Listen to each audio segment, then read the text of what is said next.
네, 안녕하세요. 심대영입니다. 자, 오늘은 좀 차종 브랜드를 바꿔서 이제 BMW 차종에 관련된 이제 진단 방법과 그 다음에 진단기 활용에 대해서 영상을 좀 남겨보도록 하겠습니다. 그 중에서도 오늘은 BMW의 이제 소모품 유지보수 시스템인 CBS 리셋에 대해서 한번 설명을 해드릴까 해요. 가장 많이 하는 부분이죠. 그래서 뭐 엔진오일 교체, 뭐 브레이크 패드, 뭐 브레이크 액 등등 소모품 교체를 하고 난 후에 계기판에 표출되는 경고 문구를 어떤 식으로 리셋을 하고 소등시킬 건지에 대해서 진단 시스템을 활용해서 진행하는 방법에 대해서 좀 설명드리도록 하겠습니다. 방법은 아주 간단하고요. 자, 진단기에 한번 접속하도록 하겠습니다. 자, 우선 차종 선택을 한번 해볼게요. 자, 진단에 들어가서 이 차종은 자, 유럽 차종에 BMW 차종입니다. BMW 차종도 차대 번호를 기반으로 합니다. 자, 자동 선택 후에 차대 번호를 읽어와서 자, 5시리즈 F10 바디 형식이죠. 저희 바디 형식 F10 모델은 520D의 N47. 제가 이제 수입차 교육을 할 때 이제 지침서 활용 교육을 굉장히 강조를 많이 하는데 향후에 저희 엔진 코드 분석하는 것도 영상으로 한번 남겨보도록 하겠습니다. 지침서를 활용을 하고 차량하는데 진단을 하고 어떤 뭐 프로그램 및 코딩을 할 때에도 이 바디 형식보다는 엔진 형식이 좀 더 중요해요. 왜냐면은 5시리즈도 2000cc 디젤이 장착되는 5시리즈가 있고 그 다음에 3500cc 뭐 M5 할 거 없이 똑같은 차대에 굉장히 많은 엔진이 장착이 되고 거기에 따른 옵션 사항도 달라지기 때문에 향후에 엔진 형식 구분하는 것도 좀 설명을 드릴 거고요. 자, 이 차량은 좌핸들식의 2014년식으로 얘기할 수 있을 것 같아요. 2013년 1월이라고 나오면 거의 대부분 저희 연식을 하나 올려서 얘기하잖아요.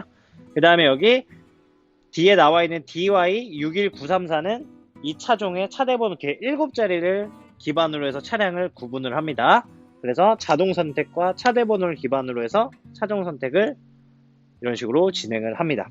그래서 엔진 오일을 바꿨다거나 아니면 계기판에 지금 서비스에 관련된 문구가 표출될 때 말 그대로 어떤 작업을 하고 나서 계기판에 뜨는 경고등 자체가 소등이 안 되면 차량을 출고할 수 있는 기본적인 전제 조건이 안 되잖아요.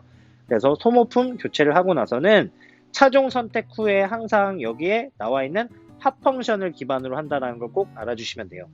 자, 메뉴가 이렇게 구성이 된 부분에 메인터넌스는 무조건 핫 펑션으로 들어갑니다. 핫 펑션이라는 거는 말 그대로 저희 현장에서 가장 많이 하는 작업들, 예를 들어서 오일 리셋이라든지 뭐 배터리 교체 기록, 그 다음에 뭐 조향각 센서 등등을 이렇게 정리를 해놓은 문구로 확인해 주시면 되고, 자, 이렇게 접속을 하게 되면 오일 리셋으로 이렇게 진입을 하게 됩니다.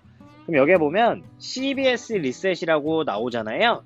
CBS는 계기판의 주행거리를 기반으로 하는 BMW의 컨디션 베이스 시스템의 약자로 소모품 유지보수 시스템이라고 생각해 주시면 될 것 같습니다. 그래서 대부분 차종이 15,000에 365일로 15,000km에 365일로 소모품 유지보수 및 차량 점검 기간을 어떻게 보면 좀 포괄적으로 한다고 하면 BMW는 엔진 오일이면 엔진 오일, 뭐 패드면 패드 이런 식으로 개별적으로 소모품 유지 보수를 하기 때문에 어떤 리셋을 진행을 해야 되는 입장이면 무조건 CBS를 찾아주시면 될 것 같아요. 차종 선택, 핫 펑션, 오일 리셋 혹은 유지 보수 그 안에 CBS가 존재를 합니다. 이 상태에서 CBS 리셋을 진입을 합니다. 그럼 얘가 제일 먼저 물어보는 거는 2020년 2월 21일 12시 18분이 맞느냐를 물어봅니다. 왜냐면은 리셋을 진행하게 되면 365일을 이 날짜를 기준으로 해야 되기 때문에 날짜를 물어보는 거고요. 그래서 진단기 날짜라든지 태블릿 PC의 날짜 자체도 정확하게 맞춰주는 게 굉장히 중요할 거고요. 그 후에는 CBS 범위가 측정이 되는데, 자, 여기에 보면 이거는 소비자한테 꼭 설명을 해주실 부분이라고 생각해요.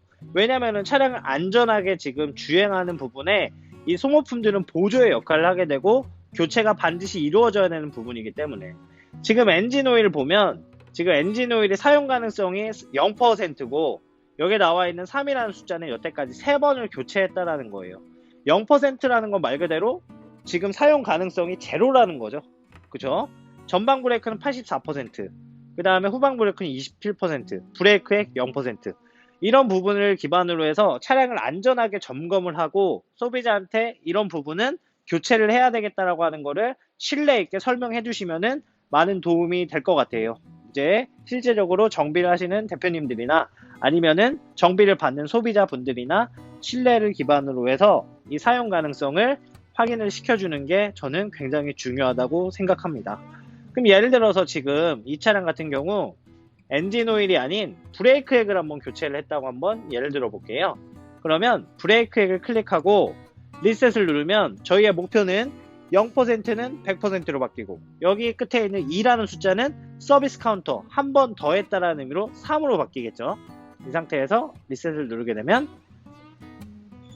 자, CBS 리셋이 실시된다. 기다리십시오. 범위가 판독된다. 자, 그러면 어떻게 됐죠? 브레이크액 사용 가능성이 100%로 바뀌고 그 다음에 서비스 카운터는 2에서 1, 2 하나가 추가가 돼서 3번으로 이제 바뀐 거죠. 그래서 말 그대로 이 CBS에서 관리하는 이 시스템 자체를 리셋을 할 때는 이 퍼센테이지는 사용 가능성을 나타내는 거고 뒤에 있는 숫자는 서비스 카운터를 나타낸다. 그래서 내가 원하고자 하는 부분을 클릭한 후에 리셋을 누르게 되면 리셋이 진행된다라는 부분입니다. 굉장히 간단하죠. 그 다음에 이 밑에 있는 전방 브레이크와 후방 브레이크 같은 경우는 저희 두께 감지 마모 센서를 기반으로 하기 때문에 혹시라도 전방 및 후방 브레이크를 교체를 하게 되시면 지침서에도 좀 강조해서 나와 있는 내용이지만 두께를 감지하는 센서 있잖아요. 두께 감지 마모 센서를 무조건 같이 교체를 해주신 후에 리셋을 실시하셔야 됩니다. 만약에 두께 감지 마모 센서를 교체하지 않고 리셋을 진행하게 되면 여기에 나와 있는 퍼센테이지가 100%가 아닌 255%로 바뀌는 경우를 종종 볼 수 있기 때문에 그래서 항상 패드 교체 시에는 두께 감지 마모 센서를 교체한 후에 리셋을 실시한다는 부분 꼭 알아주시면 되겠습니다. 자, 리셋하는 거는 굉장히 간단합니다. 그쵸? 자, 오늘 굉장히 짧지만 현장에서 가장 많이 하는 부분이라서 좀 임팩트 있게 다시 한번 설명을 드리면 어떤 소모품 유지보수 말 그대로 엔진 오일, 패드, 브레이크액 등등 교체를 하게 되시면 계기판에 서비스 시기가 얼마 남지 않았다 이 경고등을 소등시키기 위해선 물론 수동으로도 가능하지만 진단 시스템으로는 첫 번째 브랜드 선택 BMW 선택해 주시고 그 다음에 차대 번호를 기반으로 한 차량의 선택을 해주신 후에 합펑션에 CBS 리셋, 합펑션에 오일 리셋 및 유지보수로 이제 항목으로 진입을 하게 되시면 그 안에 CBS를 꼭 찾아주시면 됩니다. 그 중에서도 CBS 리셋을 확인해 주시면 되고 365일이라고 하는 날짜 계산이 있기 때문에 태블릿 PC에 그 시간과 날짜를 정확하게 맞춰주시는 것도 굉장히 중요한 부분이라고 생각하고요. 들어가게 되면 내가 지금 교체하고자 하는 부분에 앞에 나와 있는 퍼센테이지는 사용 가능성을 나타내고 우측에 있는 숫자 같은 경우는 여태까지 작업했던 횟수를 나타냅니다. 자, 이 상태에서 이 퍼센테이지가 80% 이하일 때만 리셋이 가능하고 이 상태에서 내가 원하고자 하는 항목을 클릭하고 리셋을 해주시면 정상적으로 리셋이 된다고 하면 100%로 바뀔 것이고 우측에 있는 카운터는 하나 더 추가가 돼서 엔진 오일이라면 3이라는 숫자는 4로 바뀔 거고 0%는 100%로 바뀔 겁니다. 리셋은 이만큼 간단합니다. 그래서 혹시라도 소모품 유지보수 작업을 하고 난 후에 리셋을 진행할 때는 꼭 CBS 리셋을 찾아서 진행해 주시면 됩니다. 그래서 BMW 미니 차량 할 거 없이 작업 방법은 동일하거든요. 그죠? 자, 오늘 영상은 그냥 이렇게 아주 간단하게 CBS 리셋 하나만 남기도록 하겠습니다. 그 다음부터는 BMW의 이제 각 시스템별 어떤 부가 기능이라든지 아니면 진단 방법이라든지 이런 부분을 좀 디테일하게 올리도록 하고 향후에는 저희 이제 BMW가 이제 통신 라인에서 저희 이더넷이 최초로 이제 장착된 차종이다 보니까 프로그래밍 코딩 작업에 굉장히 민감한 부분도 있고 그 다음에 작업 횟수도 좀 빈번하기 때문에 그런 부분도 좀 디테일하게 좀 남겨보도록 하겠습니다. 네, 감사합니다.